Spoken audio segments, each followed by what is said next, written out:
What was your mindset like at, from a spectator and talking to folks? It's, we had tracks where they'll say it's Ducati or BMW track and stuff like that. And tracks where they say the Yamaha is the bike. The tracks where it seemed like Ducati or BMW was supposed to do well, you were able to come and say steal and get some points there. What was that mindset like? We talked to Reese. He didn't give us much, but we talked to him just to try to get an idea. What is the motivation like for you guys? Just based on past history of what bikes have done at the track prior.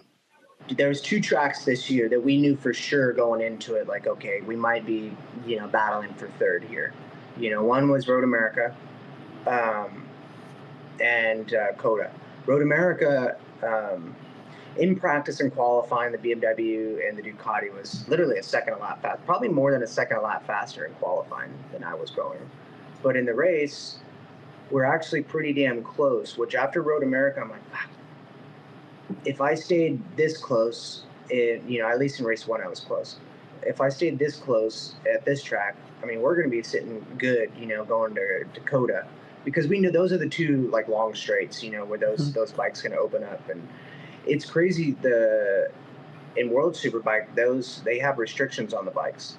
Here in America, they're full tilt, so they're full gas. So like the speed of those things are unreal. And then going to COTA this year, it really surprised myself because I didn't think like at least what Bobby's qualifying lap. I was like, fuck, he's gonna be in a race of his own.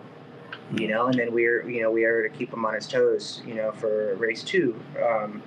So it was.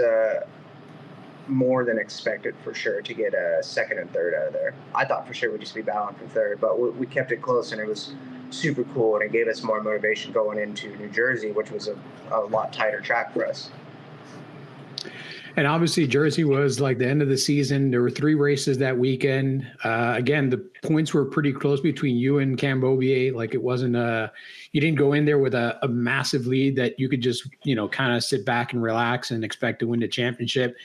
And the first race on Sunday, you won, and you won pretty handedly. Like once you got past the traffic and you were able to just put down your laps, like you really did show that you had extra pace that nobody else had. Like, What was that like on that Saturday? Yeah, Saturday. So that was, we always kind of know all year long. I'm always, once it gets like 10 laps in, like I've been this kind of way my whole career though, not just the bike. Always at the end of these races, I'd find an extra gear, or I could just stay the same pace, you know what I mean? Where some racers drop off pace. And we knew that weekend for sure, like once tires go away, I'm sitting pretty good. Like, I have the confidence that at the end of these races, like I have some pace. So we won it on Saturday. But again, dude, like I don't even remember the race. I can't even tell you how I felt on the podium because all I was thinking about, I had so much pressure behind me. Like I said, the pressure is normal, especially for a championship weekend, but I had so much pressure around me for the championship from all different directions. I just was such in a bubble. I don't even remember. Like I got on the podium and all I was thinking about was like, fuck, I got to do 2 more races on Sunday. 2 more races, which going back, I was such a stressful week. It's stressful 2 race weekends, COTA and New Jersey, because it's like, damn, we have a lot of racing left.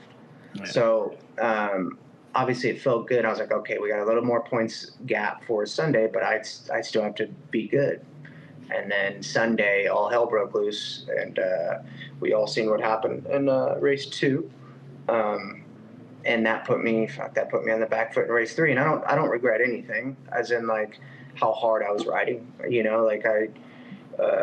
in race 3 I ended up crashing, but I had to win no matter what. Like I was just trying to win.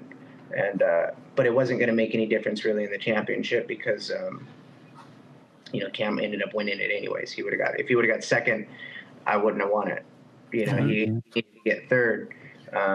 So no matter what, I don't regret crashing. Like in race 3, like I was just trying hard.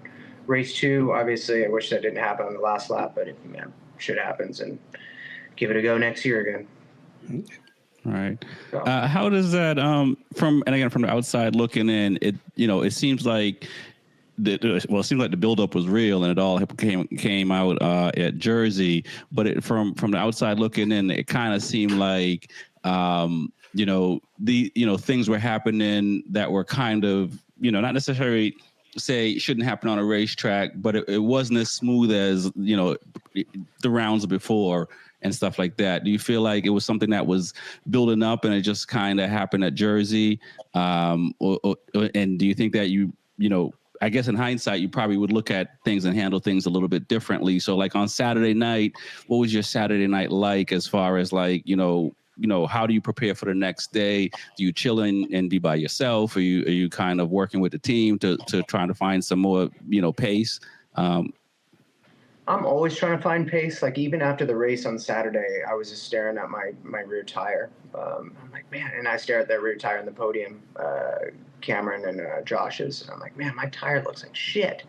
Like we gotta, even though I had pace at the end of this race, I'm like, man, we gotta figure out like my tire life has actually gone to hell. Like we gotta figure this out, So we're always continuing like to work. And then, after the race on Saturday, on racing, like on race weekends this year, it's like, I want to get the hell out of the track. Like, I just want to go back, and everybody knows me. I'm like, I'll either cook dinner at my Airbnb or I'll just go to Chipotle, just something fast and easy, and go back to the room and just watch a movie to try to get my mind off racing or whatever, because I don't want to overthink it as well. And then Saturday, it's hard to have a plan, Sunday, it's hard to have a plan in a race, when you're battling with other people, especially if you don't know what they're going to do or how they're going to ride or, I just try to race as hard as I can and race forward.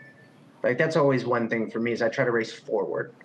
Racers would know that meaning by racing forward. You just want to go as fast as you can. I don't have any strategy to slow up the pace. I just want to go as fast as I can at all times and keep my roll speed. And that's it. That's kind of how I've done my whole life. So it's hard to have a strategy when you're battling with other people, but you just want to get out in front and just go. So, obviously we went down, at the end of the day, it was my fault because I should have been more aware. I'm this guy behind. So obviously the guy behind needs to be more aware of what's going on and around him or around others. And I was just trying to do my normal turn, my normal speed, and shit happened. I ended up going down, hitting Josh, and, it was a bummer. And then obviously we saw what happened after that. My emotions got the best of me, but, people need to realize it was a lot of money on the line. It's a championship, like people get emotional out there and, do I wish I could take it back? Yeah, for sure. I wish that whole race didn't happen, but it did. And I didn't mean anything hurtful by it, but my emotions got the best of me. And, like I said, there was hundreds of thousands of dollars on the line, and I worked my whole life for this one moment. My whole life just came crashing down in one crash. So it was very frustrating on my end for sure. So now do how are you going to, now that you've kind of experienced this firsthand, being in the position you're in, going into next season, having another opportunity, because obviously you're going to be with the attack team again next year, do you have a plan for next year other than just go out and ride your ass off and try to do as good as you can in every single event? Yeah, I have. I've been thinking a lot about that, how to be, but you always try to be better, try to be, how are you going to race faster? What are you going to do in the off season to be better? I felt like people who know me I always put in hard work, training wise and all that stuff, eating, diet, all that stuff. That's always going to be the same. There's a few turns that I always struggle with, and it's on different tracks, but it's right turns that lead to a 180 left, and it's like at New Jersey, you have the wheelie hill. Yep. And then you have the right and the left. Yeah. For whatever reason, it's just me. I need to work on being patient more. I always make turns too much. How should I say it? Make it too much like a V sometimes in some of those cases where I'm rushing things too much. Like I'm very impatient. Even when I open the throttle, like I create too much slide too soon. Sometimes I got to roll off. So that was one of the things I learned in World Superbike was how butter smooth everything is over there. Like with the riders around me, everything is. You would think it is. Man, you would think like those guys, how are they doing a lap time like they're doing, being that smooth and patient with the throttle, with Pirellis, But yeah, that's one thing I got to work on for next year. And I feel like if I clean up just me being patient, a little bit smoother in some areas, I'd be a good chunk better in some areas, because there was some turns, even at World Superbike, like when I did World Superbike with Pirellis, and that's a whole nother can of worms, obviously. There was, on both tracks, there was like 2 turns that were nearly the same turn, like same style turn, that I was losing so much fucking time at. And I couldn't wrap my head around it, because you would think like, oh man, I'm going to put on Pirellis, or we all knew it was going to be a big task going to World Superbike. Sorry, I'm jumping around a little bit, but since we're on the World Superbike thing, we all thought like it was going to be a big task, right? Like we all knew, I didn't know the tracks, I didn't know the tires, everything like that. And we thought like, you know, we did one test at Podium Club, we threw on Pirellis and like, oh, we're a second and a half faster a lap. Sweet, we're good. No. You go there, it's like, the easiest way I can put it is, imagine riding a particular way your whole entire life on a set of tires, and then everything you do on, you know how to go fast, you can't do that. Wow. Throw it out the It's window. wrong. It's wrong. It's like they're like, so as a team and myself and the whole package, we all struggled really bad. I mean, but we knew we were going to struggle, right? Like we knew we weren't going to light the world on fire just because of all the factors that are going. But it was more advanced than what we thought, for sure. Like there are, in America, I'm going to give you just like an example. In America, you don't use that much brake pressure, because the tires, the Dunlops, literally you could tuck them straight up and down. Like that's just how much grip we have in the front. So you use a little bit of, or at least how I ride.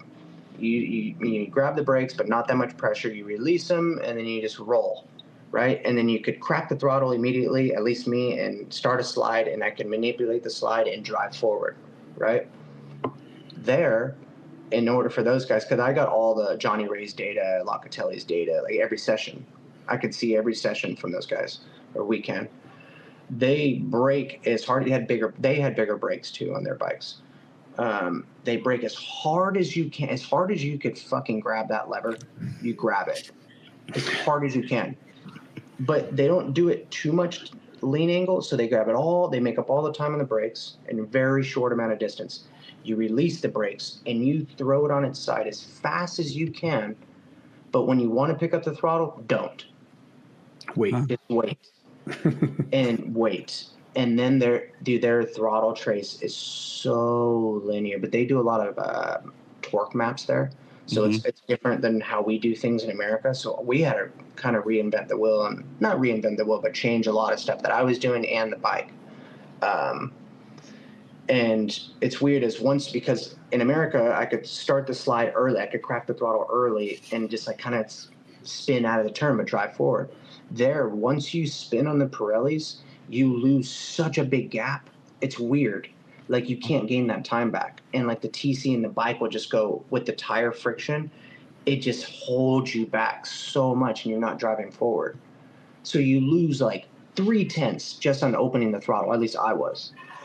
Because I'm trying to like get on the gas, but then I spin and then you lose time immediately. Well, they're just like, but their bikes, like you look at the Yamaha there, it looks like a completely different motorcycle to ours. Like their ergonomics, the frame, they have bracing on their frame. They have a lot of different shit that, you know, we don't have, as in just like different style. Like there's more than one way to skin a cat, but different forks. We ended up trying their setting in Jerez, starting of Jerez, which was immediately better. But then we kind of started straying a little bit back to what we know geometry-wise in America, but with their fork and shock valving, which was night and day different than what we have here. So it was a big learning experience. Can I take anything away other than just being a little bit more smooth and bring it to America? On the Dunlops, no. But at least I know that I can change my style when it need be. You know, like you're always learning something. You're going to use that technique or something down the road at some point. Right. But it's night and day different than I could ever imagine.